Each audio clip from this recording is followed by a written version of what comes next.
Hi, and welcome to another story. And today we have part 3 of Hetty Feather by Jacqueline Wilson, continuing from chapter 6.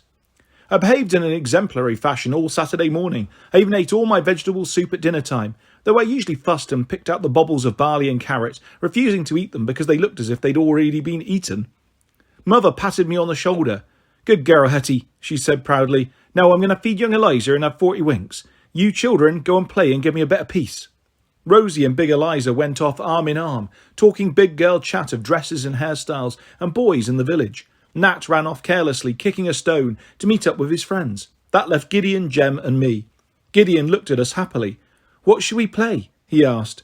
Jem and I looked at each other. "Hetty and I were thinking we might play by ourselves right now, Gideon," said Jem. Gideon's face fell. "Are you going to the squirrel house?" he whispered. "Well, we might be," I said uneasily. "But you're not allowed," said Gideon. "Mother said." "Yes, so you'd better not come, Gideon, or you'll get into serious trouble," I said. "But I don't want you to get into trouble, Hetty, or Jem, please don't go," Gideon wailed. "Hush, we have to go, now," said Jem.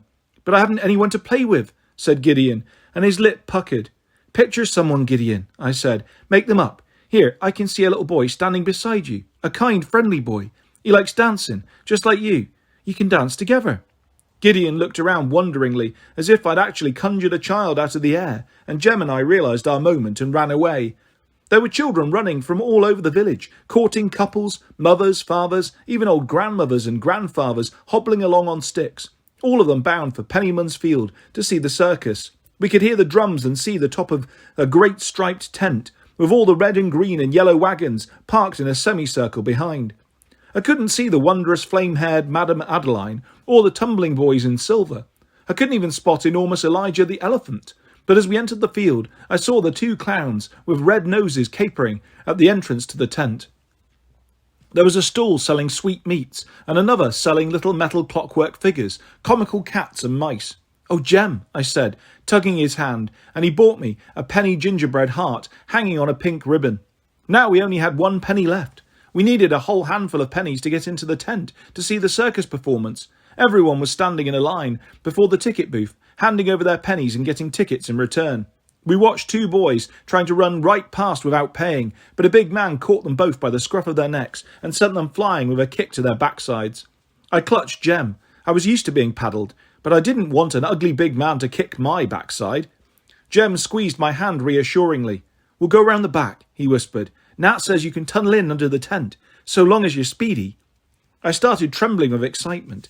We ran off, circling right round the tent. My eyes popped. There was Elijah, chained by his huge, wrinkled leg to a stake, wearing a red and gold beaded cap with a matching saddle stretched over his vast back. He waved his trunk at us and then lifted his tail and did an unmentionable thing. Huge dollops of unmentionable things. I started spluttering with laughter, but Jem put his hand over my mouth. "Shh, Hetty," he hissed. He'd spotted Elijah's trainer sitting on an upturned tub, smoking a cigarette. Jem pulled me flat against the canvas of the tent so that he couldn't spot us. 3 children suddenly came running past, squealing at the sight of Elijah in all his exotic splendour. The trainer man stood up, threw away his cigarette and whistled. Another man dressed in a red tailcoat came running from the nearest scarlet wagon. He held a long whip tight in his hand.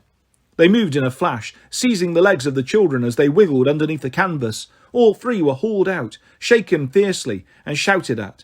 The red-coat man cracked his big whip, and I shut my eyes tight.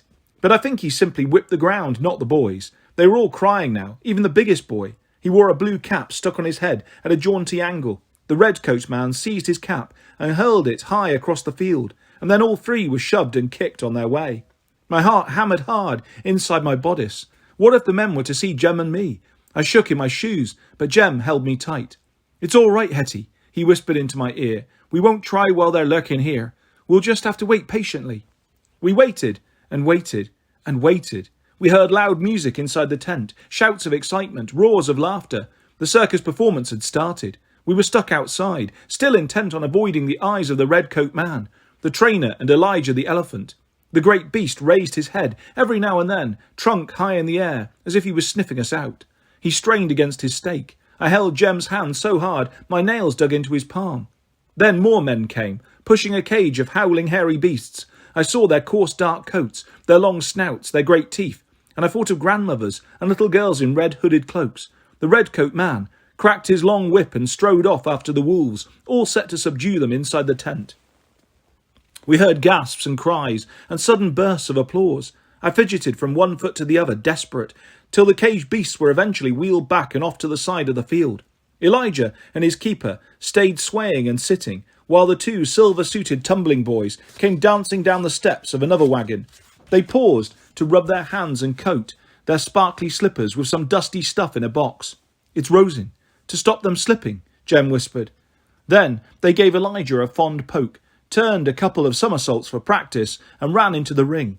We heard some clapping and then a great "ooh" as the two boys performed some special trick. I quivered. I did badly want to see the two boys, so I could try to copy their tricks for Gideon. I was tired of standing so still, so scared of these big men with their whips and hard boots, so sad that the circus was happening without me. Perhaps we should simply run away as fast as we could. Jem felt me fidgeting and put his hands on my shoulders to steady me. Just as Elijah's trainer stood up, stretching his arms in the air, I froze. But all his attention was on Elijah. He went up close to the great beast, lolling against the huge front legs. Elijah lowered his head, waved his trunk and opened his mouth. I held my breath, wondering if the beast was about to devour his master before my very eyes. But the elephant looked as if he was smiling. He slowly and tenderly wrapped his trunk around the trainer's neck and shoulders so that they stood in a weird embrace. Jem and I stood there breathless. Then the man muttered something. Elijah unwound his trunk and stood majestically to attention. Head up, trunk forward, ears alert. The trainer unhooked his chain from the stake and strode forward in his shiny boots. Elijah followed meekly, like a great grey wrinkly dog on a lead. They disappeared inside a flap in the tent, leaving only a mound of elephant dung on the grass. "Quick, Hetty, this is our chance," said Jem, pulling my arm. We darted forward, praying that no more men would come out of their wagons and catch us. We could see one of the circus men standing by the tent flap, pitchfork in hand. We couldn't simply follow Elijah and his trainer, or we'd be skewered. Jem ran round to the side and fell to his knees with a bump, as if in prayer. Then he stuck his head under the tent canvas. He pulled at me to do the same. I copied him obediently, though I was terrified my head would be prodded with a pitchfork on one side of the canvas, my backside kicked by a boot on the other.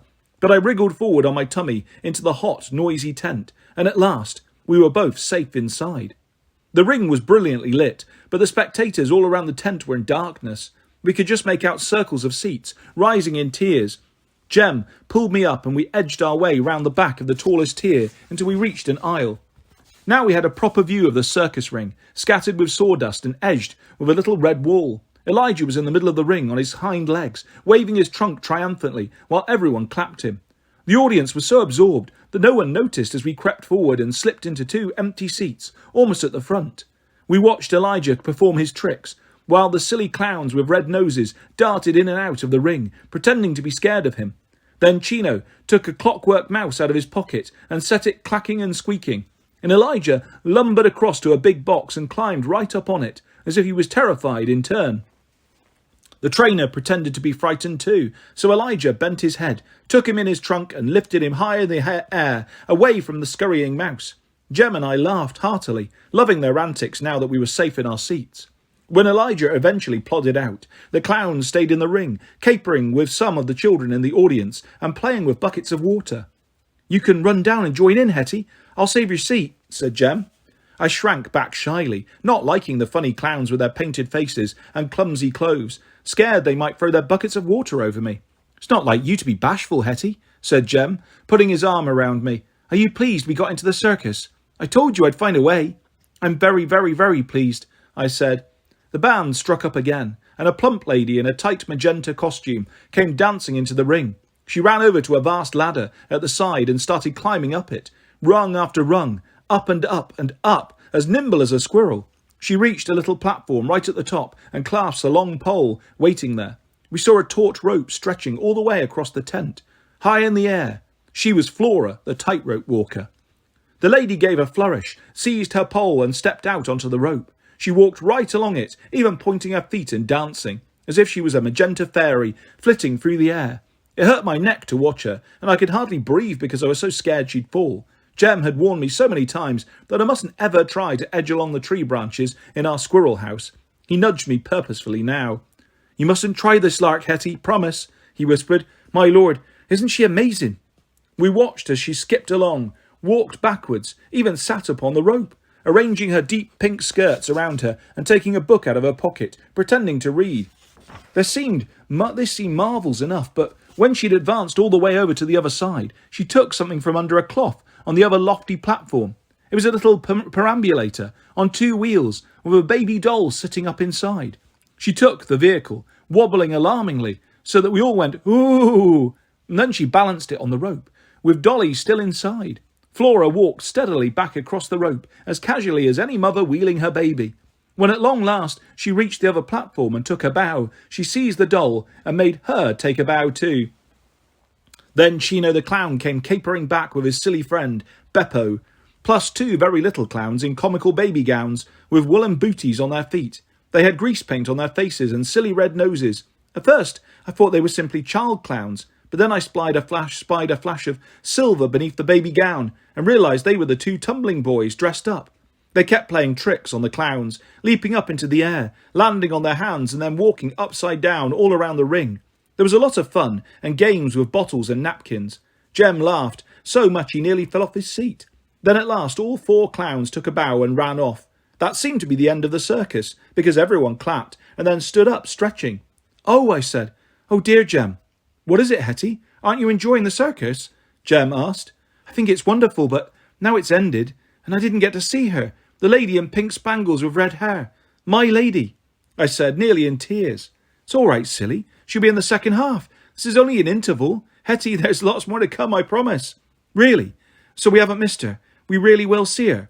"Yes, we will. She's the one I like the best," I said. "But you haven't ever seen her perform yet." "I still know." "I like the clowns. They're so funny," said Jem, chuckling.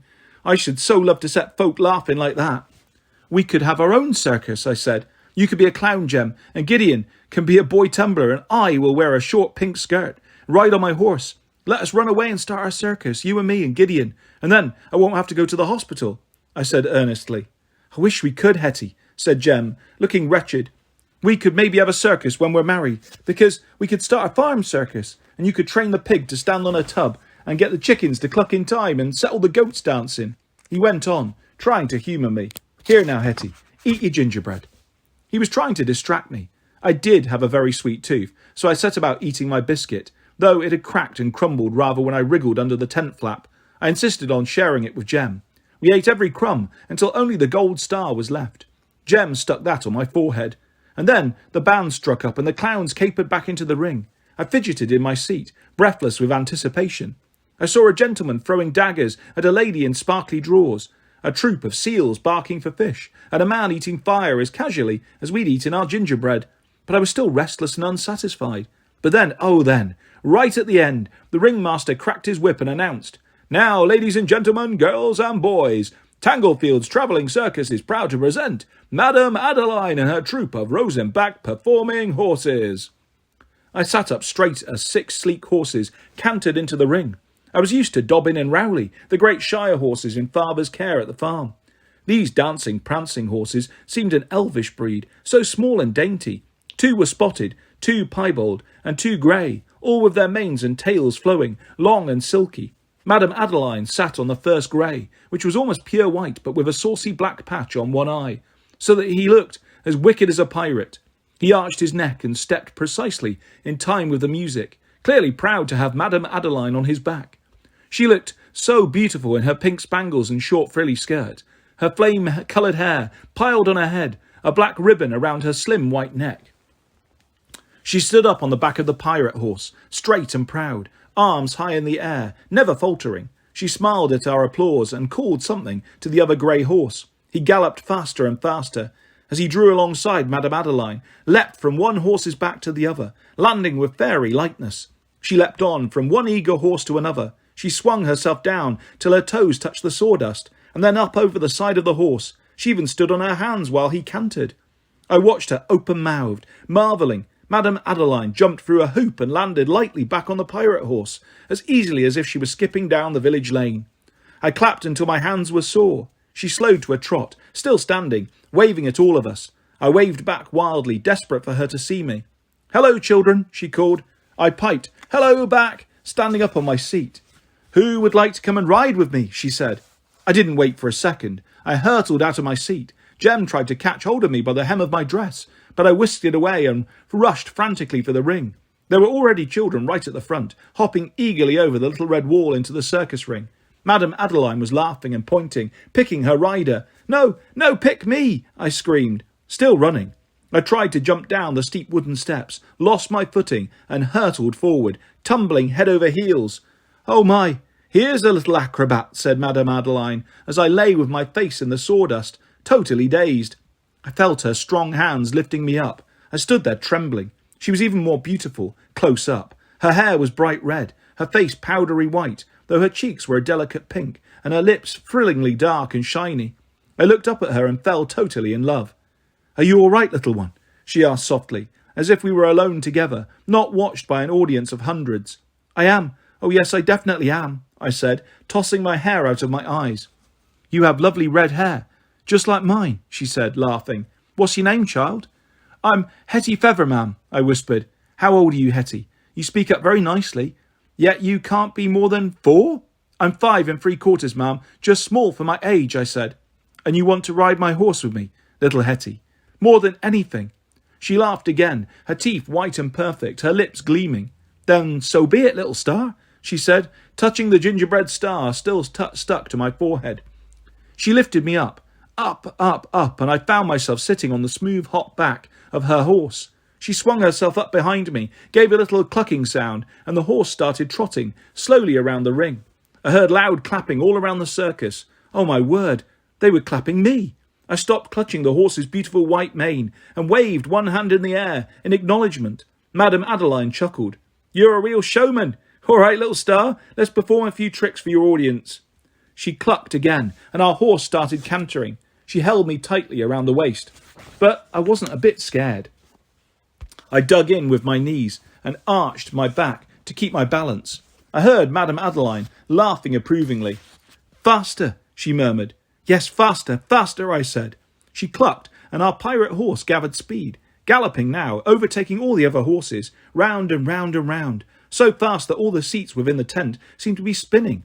My breath bumped from my body. I felt as if I was truly flying, though all the time I was safe in Madame Adeline's grasp. I wasn't sure if the roaring in my ears was my own hot blood, or the clapping of many hands. At long last, Madame Adeline shouted a command to the horse, and he slowed obediently. "Now, your turn, Star." Madame Adeline murmured into my ear, "Do you think you could stand up? I will hold you very safely, I promise." "Yes, yes," I said, scrabbling clumsily onto my knees. "Steady, just stretch upwards. I won't let you go," said Madame Adeline. I stood right up, but then my foot slipped as the horse cantered forward. I thought for a second I'd go tumbling down onto the sawdust, but Madame Adeline held me firm. "There now, my star," she whispered. "Told you I would hold you safely." I stood still, trying to get my balance, swaying to the left, to the right, but after a half circuit of the ring, I started to get the knack of standing with my feet spread, my arms out, my back erect, my whole body moving with the rhythm of the horse. Madame Adeline still held me tight, but I'm absolutely certain I was almost balancing myself. The audience stood up in their seats and clapped, roaring their approval. Then Madame Adeline clucked to the horse to slow right down. She slid off, taking me with her in her arms, and then she set me down gently. "Take your bow, little star," she said. We held hands and bowed low, while the clapping sounded louder than 20 brass bands. Madame Adeline bent and gave me a kiss. "Well done, my precious child," she said, and then she patted me on the shoulder to send me back to my seat. "Oh, Hetty! Oh, my Lord, Hetty!" Jem cried when I found my way back to him. He thumped me on the back. "You were brilliant, Hetty." "No, I wasn't, Jem," I said modestly, though I wanted to jump up and down and say, "Yes, I am brilliant." People right along the rows of seats were turning around, craning forward, calling to me, while my neighbours patted me on the back and added their praises. I scarcely paid attention to them. Madame Adeline was standing on the pirate horse, circling the ring, leaping lightly from one horse to another, flying fairy-like across her steeds, waving and bowing, and then she was going, trotting right out of the ring, all 5 horses in step, as they followed her. "Oh, she's going," I said, leaping onto my feet again. "It's over." "Well, Hetty, the circus isn't over." "Oh, look, it's the clowns again," said Jem, pulling me back down beside him. I didn't care for the clowns. I didn't want to watch the tumbling boys. I didn't even wish to see the great golden jungle lion baring its teeth and snapping sullenly at its trainer. I only wanted to see Madame Adeline, and I fidgeted and fussed. "Behave yourself, Hetty," said Jem sternly, digging me in the ribs. "Sit quietly. You'll see Madame Adeline again at the end." "Will I really?" "If you are a good girl and sit as still as a mouse," said Jem. I tried my best, though I behaved like a very agitated mouse, quivering and sniffing. At last the band struck up and all the circus artistes trooped back into the ring. Even great Elijah plodded out, trunk waving in the air. My wondrous Madame Adeline came trotting in on the pirate horse. She waved and smiled at everyone, but her head was turning, glancing this way and that. She was looking for someone. Looking for me? I stood right up on my seat and waved both arms in the air like a windmill, shouting, "Madame Adeline! Madame Adeline!" Jem had to hang on to me hard by my dress hem. "Goodbye, little star," Madame Adeline called, kissing her hand and waving just to me. I waved and waved back, and then everyone paraded out of the ring, and the band stopped playing, and the audience stopped clapping. Everyone started filing out. Jem pulled at me, but I clung to my seat, not moving until all that was left of the show was an empty tent and dirty sawdust. And then I burst into tears. "Whatever is the matter now, Hetty?" asked Jem. "I want the circus back," I wept. "You're the absolute limit. Aren't you ever satisfied? You've seen the circus. In fact, you've been in the circus, doing your double acts with Madame Adeline." "I want to ride with her again. Oh, Jem, let us go and find her." "Don't be so silly, Hetty. She'll be in one of the wagons at the back of the tent, with those big bad men who will catch us and whip us." "I don't care. I want to see Madame Adeline. I have to see her. She'll want to see me. I am her little star," I bellowed, stamping my foot. "You're a little what's-it," said poor Jem, giving my arm a shake. "Why won't you ever see reason, Hetty? I try so hard to please you, but it's never enough." I felt bad then, but not enough to modify my behaviour. I pulled free from Jem when we got outside the circus tent, ready to run right around it to the back. I wasn't looking where I was going and fell headlong over a long rope snaking across the grass. I banged my head hard on a tent peg, and it hurt so much I burst into fresh floods of tears. "It hurts! Oh, it hurts!" I wailed. "Serves you right," said Jem crossly, but he knelt down beside me and cuddled me close. It only made me cry harder. "Is that our Hetty screaming?" It was Nat, jostling his way through the crowd. "Did you get in to see the circus?" he said, sounding awed. "I tried with some of the village lads, but we were all chased away. You two so lucky. So why is Hetty bawling? My lord, she's going to have something to cry for when we get home. Mother's beside herself. Father is furious. You're in for a right royal paddling, you three." "What do you mean, you three?" said Jem. I scrambled to my feet, scrubbing at my eyes and runny nose with the hem of my dress. "Yes, you're really for it now," Nat chuckled heartlessly. "Mother's been searching for you for hours. Seems she wanted Giddy for some trifle. And then she couldn't find any of you. Eliza said you might have gone to the circus, but Rosie pointed out you had no pennies. Mother's so demented she feared you'd all been stolen by the circus men." "I wish they would steal me," I said, sniffing. "I want to be with Madame Adeline." "Madame Ada who?" said Nat. "Not the woman in the parade showing off all her legs as bold as brass. You should have heard what the lads said about her." "Don't you dare talk about her in that way," I declared, flying at Nat, ready to reach up and pull his hair. Jem hauled me back and shook me hard, shocking me into silence. "Shut up, Hetty, or I shall slap you," he said. He turned to Nat. "You said 3. Is Gideon missing too?" "Yes, that's why Mother's in such a particular fret," said Nat. "We all told her he'd be fine so long as he was with you." "But isn't he? Has he run off by himself?" "He was never with us," said Jem. "It was just Hetty and me. Oh, Nat, Gideon is truly lost." Chapter 7. We searched the field for Gideon in case he tried to follow us, but there was no sign of him. Jem bravely tried creeping around the back of the tent to see if he had strayed there. One of the circus men shouted at him, raising his fists in fret. "Please, sir, I mean no harm. I'm looking for my little brother. He's lost," said Jem. "There ain't no little brother round here. Now make yourself scarce before I give you a boot up the backside." "Madame Adeline," I called, hoping she'd come running to rescue us, but she didn't hear me. Other men did, though, and came hurrying up out of their wagons. "Clear off, you little varmints. The show's over," one growled. "Come on, you two," said Nat. "They're going to cut up rough any minute." We all had to run for it. We stopped at the edge of the field to catch our breath. I started crying again. "We'd best take Hetty home, Jem," said Nat. "You never know, Gideon might be back home himself by now. I dare say he just hid himself somewhere in the yard. He's that timid he'd never go dashing off by himself. We hurried home, Nat and Jem holding me tight by the hands, but even so I kept tripping. I thought of Gideon, all alone, with no kind big brothers to help him along. I felt truly dreadful. I stopped thinking entirely of myself and Madame Adeline. Instead, I said over and over again inside my head, please let Gideon be safe at home. But when we ran up the path to our cottage and burst through the front door, Mother was weeping. Father was pacing the floor. Rosie and Eliza were wringing their hands, and even little Eliza was crying piteously in her cradle. They looked at us, mouths gaping, and then Father and Rosie and Eliza gave great whoops of joy and relief. But Mother stared past Jem and me, her head turning left and right. Gideon? She whispered. We had to shake our heads. Oh, Mother, he's not with us, I said. You've lost your little brother. Mother gasped. Gideon wasn't technically my little brother. He was born 5 days before me and was a head taller, though very spindly, but I knew it wasn't the right time to be pedantic. Hetty and I went off together, said Jem, his face as pale as whey. Gideon was never with us. You went off to that heathen circus. I'll be bound, said Mother. Jem hung his head. Shame on you, Jem. How dreadful to lead your sister astray, said Father. You deserve a good thrashing.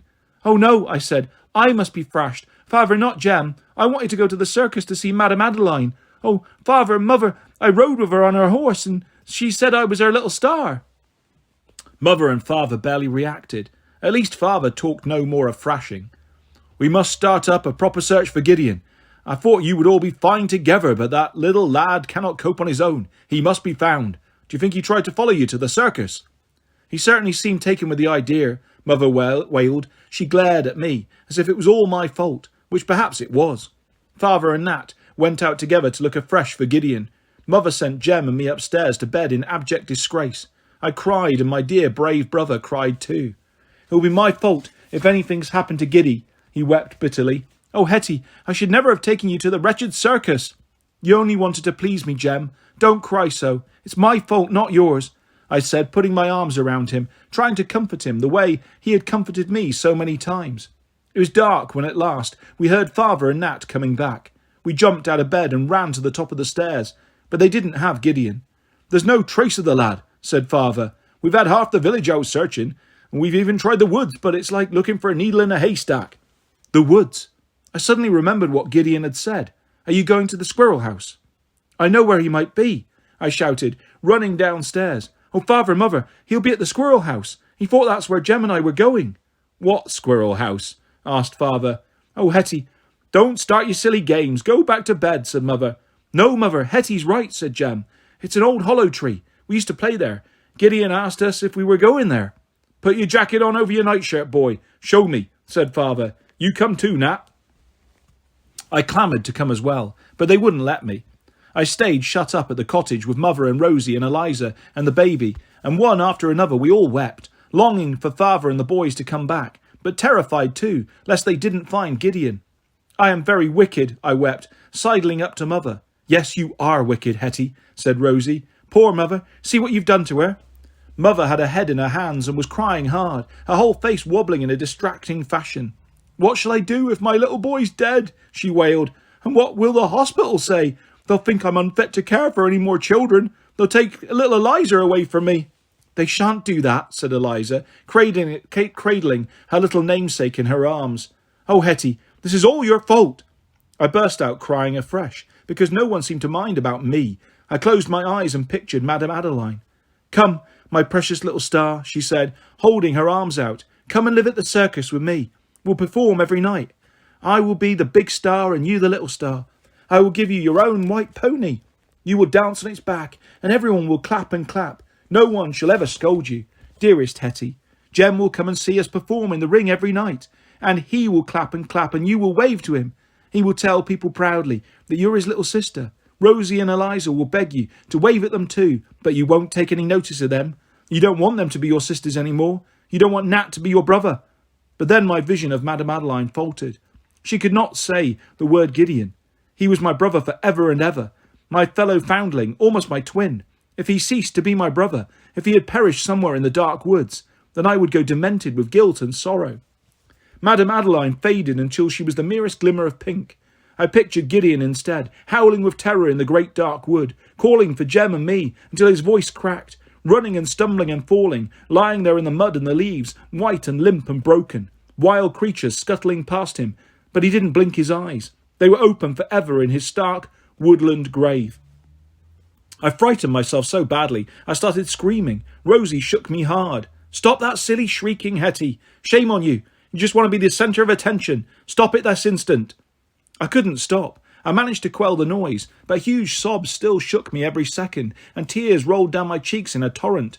After a long while, Mother held out her arms wearily. I crept forward and climbed on her lap. She held me close and whispered soothingly, but she was trembling too, her whole body tensed for the sound of footsteps. Then at last we heard Father's big boots, the boys' scuffles.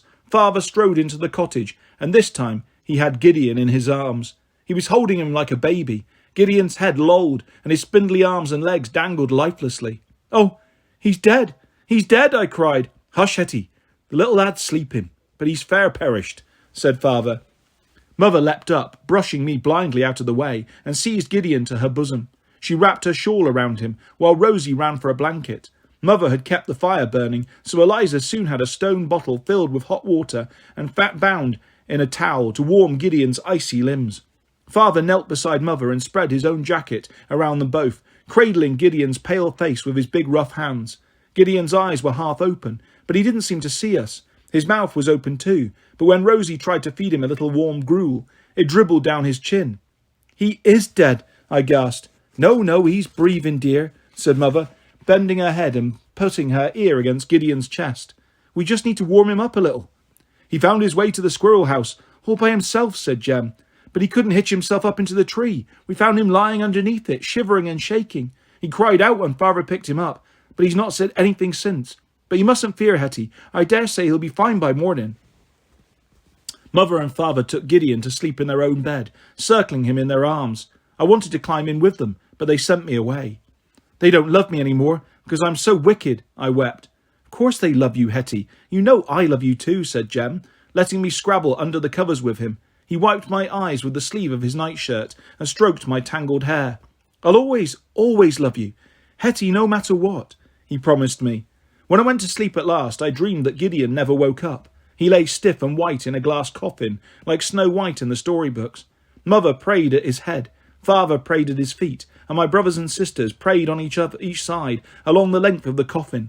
When I tried to join them, they elbowed me out of the way, even Jem. "Go away, Hetty. I don't love you any more. You're too wicked," he said harshly. I crept away by myself. No one noticed when I slunk out of the door. I wandered disconsolately down the lane until I heard the sound of distant drumming. I quickened my pace. By the time I could see the circus, I was running fast. There, galloping towards me, was Madame Adeline on her fine white pirate horse. She wore her beautiful pink outfit, with pink roses twined in her flame-red hair. A long gossamer train flew out behind her like a flag. "My little star," she cried, and she leaned down and scooped me up beside her. "Oh, Madame Adeline, may I come and live with you?" I said. "Of course, my precious child," she said, clasping me close, smelling wonderfully of sweetmeats and roses. She wrapped me tightly in her train. "Indeed, you are my child, my own dear long-lost daughter, and now we will live together forever. You're not really called Hetty Feather. I named you." "Hetty! Hetty!" It was Jem tugging me. "Stop it, Jem," I said furiously, struggling to stay in my wondrous dream. "But you've wound all the bedclothes right round yourself. You must share them, Hetty." He tugged hard. "I'm not Hetty," I said, tugging back because I needed them to be Madame Adeline's train. Then she could bind me close and keep me in the dream. But it was no use, the dream was fading fast. I vanquished the blanket and lay there, my heart beating hard against my ribs. I relived each dream moment, whispering Madame Adeline's words. "You are my child, my own dear long-lost daughter." Could it be true? There had been this instant connection between us, almost as if we had recognised each other. We both had flame-red hair, pale faces, slender bodies. I had ridden the horse almost as fearlessly as she. Why hadn't I realised sooner? Madame Adeline was my own true mother. She would not have wanted to be parted from me when I was a babe, but how could she look after me when she rode her horses every day? Folk looked down on beautiful ladies at the circus. I only had to think of Mother's reaction.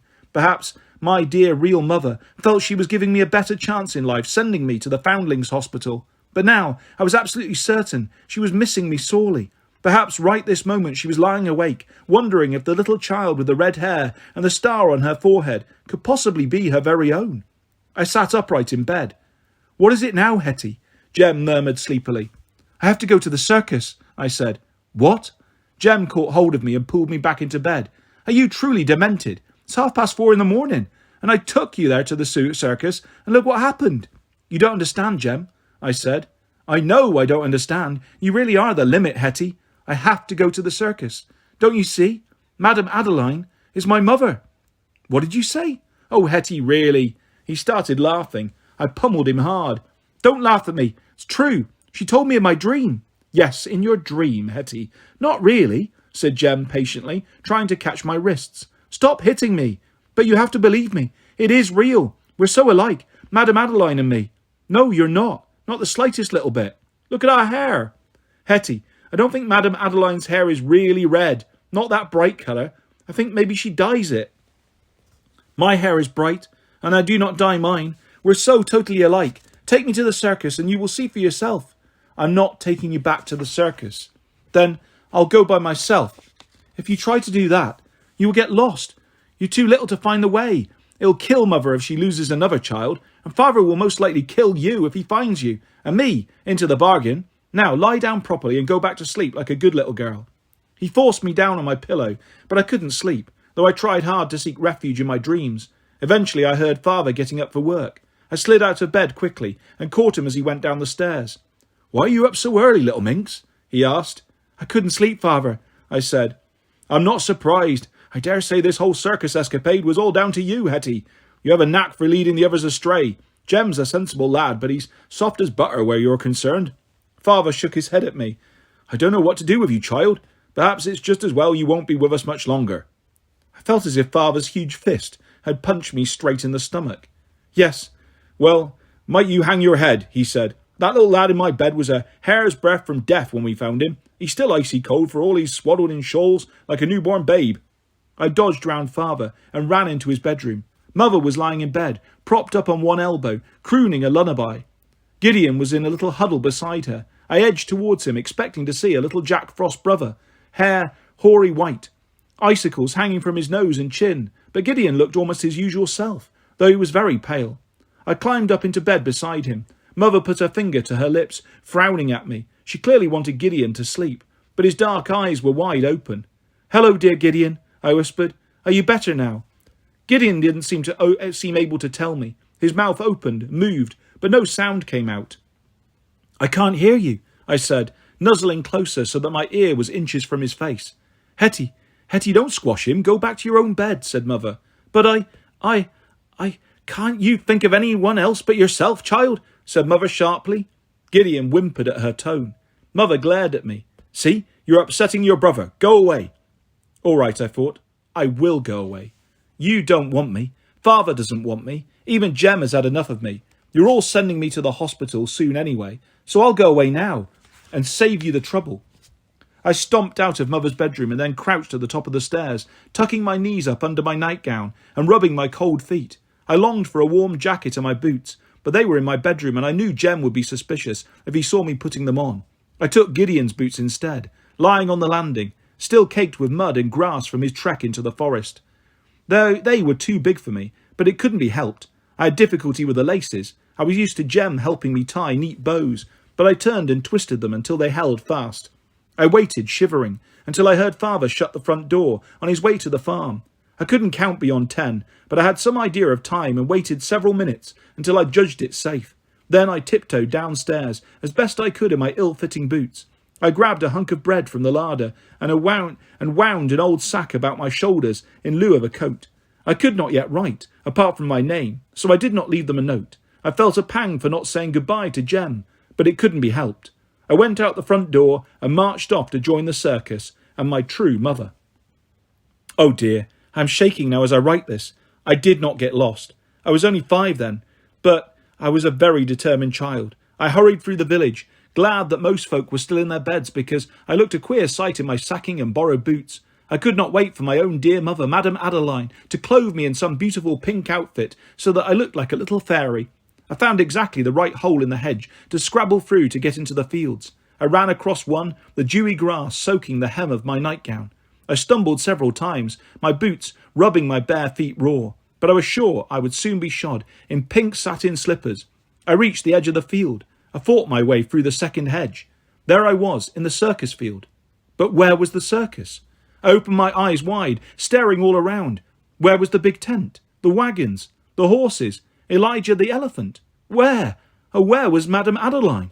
Had I come to the wrong field after all? Was it on through another hedge? Yes, I had simply miscalculated. But as I wearily started crossing the empty field, I saw the huge circle of crushed grass, scatterings of sawdust, the print of wagon wheels in the earth. Rubbish blew in the wind like gaudy flowers. All that was left of Tanglefield's travelling circus. I had found my true mother and lost her again. And that is where we will leave part 3 of Hetty Feather by Jacqueline Wilson. I'll be back soon with the next part of this fantastic story and lots more stories and videos coming your way very soon. If you'd like to subscribe or hit a like, that's always appreciated. Thanks for listening, guys. Take care. Bye-bye.